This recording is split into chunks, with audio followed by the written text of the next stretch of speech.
When I think back to how this book originally got started, it's really kind of funny. I was then teaching at Santa Fe Studios in Norman, Oklahoma, teaching children age 4 through adults. I decided to find a good textbook, and I had access to the library at the University of Oklahoma, so I went searching, couldn't find what I wanted, looked through all the bookstores, couldn't find something to recommend, called my sister, who was then working on her graduate degree at St. John's University in the mountains up above Santa Fe, and she worked at the John Gaw meme reference library there, and she couldn't find anything. And she had previously worked at the Nelson Atkins art reference library in Kansas City, so they looked. We could not find anything. We found plenty of art history books and some chemistry of art books. And of course you can always find the vanity books that are kind of like, hey, here's how you paint just like me. But in my experience, there's not an art student in the world who wants to learn how to paint just like somebody else. They want to paint like themselves if they know what they're about. So I finally just gave it up and wrote my own. And with all the good reference material I had at my disposal at OU, that I just would walk over there to the stacks and look up what I needed and go home and write it. So the original version was really just kind of a glorified stack of photocopies. At any rate, I think it's vastly improved over the years. That first edition came out in 1995, and since then, as I say, it's been constantly revised, and I have made an attempt to keep up with the technology of things like taking photos of your artwork, publishing your work online, and things like that. And it's been translated into French, and I think what we see here is by far a better version than what I first came out with. A lot of people who are great artists are not also great teachers. The ability to produce great art is not directly related at all to the ability to convey that information about how to into the mind of someone else. I have included a lot of great illustrations. In some cases, completed works of art, sometimes just a little quick sketch, sometimes photographs. This visual approach to making the material clear is really helpful. Everything useful that I could think of is included. In the discussion of tools, we also talk about the bigger tools, like your studio itself and your portfolio, and things like model stands and light plates and different kinds of easels. You can really save enormous amounts of money by taking my advice on this stuff. I also talk about really useful stuff like how to block watercolor paper, how to stretch your own canvas. When you go to a gallery and show them your work, if it's a work on canvas, one of the first things they do is turn it over to see if you stretched it yourself. They're not going to take you seriously if you use a store-bought canvas. So that's important to know how to do. How to prime your canvas, all that good stuff. We talk about color theory, and I just break it down really simple. And we talk about, things like color temperature and hue and chroma and value. And in design, we talk about things like the dividing up of a classical golden mean rectangle, where to put your focal point. We talk about use of line, good composition, pattern. And then there's a chapter on light, natural light when you're outdoors, light indoors, different ways, different metaphors for shadow that can be used. Very interesting, good stuff.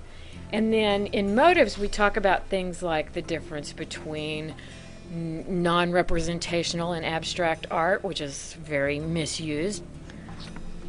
Not to be missed, of course, is the chapter on painting techniques. One of the most useful things in this book is just a method for moving through the painting. Where do you start and where do you go from there, and how do you know when you're done?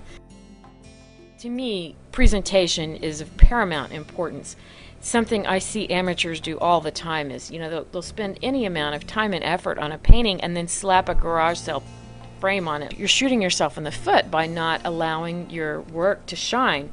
We talk about varnishing, we talk about archival quality techniques, we talk about how to hang artwork, all kinds of great stuff. The chapter on marketing is fabulously useful also.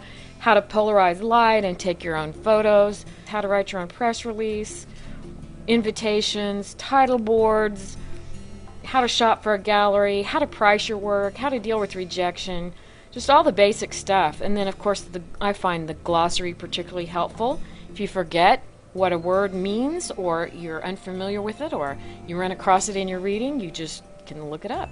It's a wonderful thing. In the appendices, my favorite is the suggested reading, about a dozen books that will help you out. Worth the price of the book in and of itself is the appendix that talks about suppliers, where to get stuff, who's good to deal with.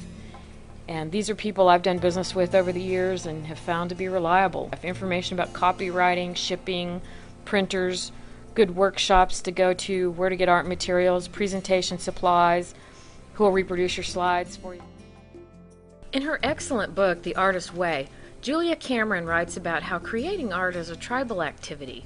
How do you know if you might really be an artist? Well, if you got in trouble as a child for drawing on the walls, if you still remember or anticipate your first trip to an art museum, if the smell of oil paint entices you, if the lines of a running horse or a bird in flight mesmerize you, if you want more purple out of life, if you want to learn how to really see, if the idea of having your own studio seems like bliss beyond the lot of mortals, if you're haunted by beauty and yearnings for you know not what, if you sometimes, almost, just barely, when you're really alone, dare to dream that you might really have a gift, but are afraid that that mean teacher who said you're a no talent might be right, then I have good news for you. You have found your tribe. You are an artist, and there lies within you the potential for greatness, even if you've not yet found out how to harness it. Let's take those old, possibly forlorn dreams out of the trunk in your soul's attic, dust them off, and let them shine. Let's let you shine. I wrote this book to put the tools in your hands that will let you express the gift within you. It's not my intent to try to teach you to paint like me, but to paint like only you can. I invite you to join me on what may be the voyage of discovery of your life, discovering who you were meant to be and what you were born to do. Take your seat around the tribal fire and let's begin. I hope by this time you're very curious about obtaining a copy. There's several ways to go about that. You can buy a copy from Amazon.com and just look for The Mechanics of Art by Katherine Gordon Rice. Or, if you prefer, you can get a PDF version, which you can download off my website at gordongalleries.com. Also on my website, you can download a free sample chapter to see if you like it first. You can also sign up for a quarterly e-newsletter called the Pentimento. You can download your free PDF version of the Gordon Galleries Guide to Collecting Fine Art. I hope it helps you, and I've tried to make it fun. Enjoy.